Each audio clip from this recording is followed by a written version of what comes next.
Just want to talk briefly about the training scars we've talked about. One of the main ones we see come from training constantly on door props and not real doors. In particular, when we look to like a commercial style door, is we see a lot of wedging into the door,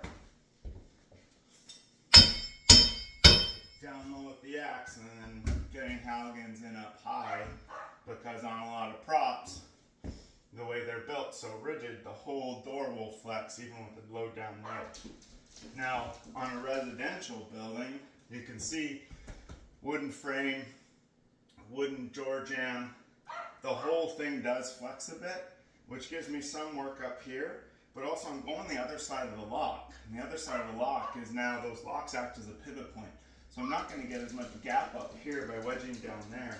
I want to wedge on the side I'm actually going to be working on and work on the side where the wedge is. It's one of the big training scars we see. The other big training scar we see is when we get to commercial buildings where we have concrete and steel walls with steel studs and steel doors, there is no give in the building.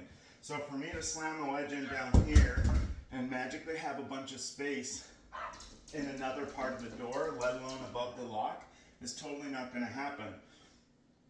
We need to make that space by crushing the door itself. That's the only place we've got any give, is folding that 2 or 3 ply of steel that's got its seam on the inside of the door back in on itself, crushing in the foam or cardboard that exists within the door.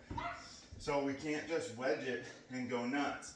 We have to actually bring our tool in where we want to work it. Forks flat, right the way to the back, and then we need to crush back on everything. And you can see even on a residential door, this has still caused some crush, and I've actually crushed the frame rather than the door.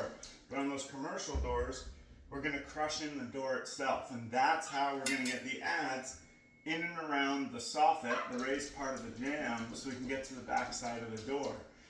I can't just slam an axe in or a wedge and then magically put my Halligan in a different spot. So we talk about those training scars. Just be aware that if you're wedging with the axe or a wedge to slide your Halligan in and around, then that's for a specific type of door. It's not going to work on all doors. But if we make sure we train to get in and crush, even on the door, you're not going to crush the door prop unless you're using one of Andrew Pitchard's doors that has a crushable edge. You're not going to get that real crush because we can't just keep replacing that strip all the time between forces because we want lots of reps.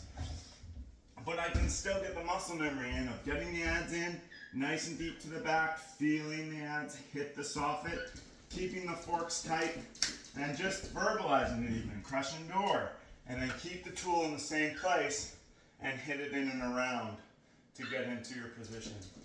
It's one of those training scars we see time and time again, especially again on inward swinging doors. We see it. People will slam that axe into place and then they start working above the locks. Or they slam that wedge into place and they work on the opposite side of the locks. Just be aware that's your pivot point. So I'm slamming in down here. I might get some give on that inward swinging as I push out down there, but my pivot point's here, so the top would actually start pulling in closed a bit. So just be aware of the training scars and make sure you're avoiding those on the props by keeping these things in mind as you work each door. Don't train to beat the prop. Train to get muscle memory to beat the real world scenarios. Hope this helped.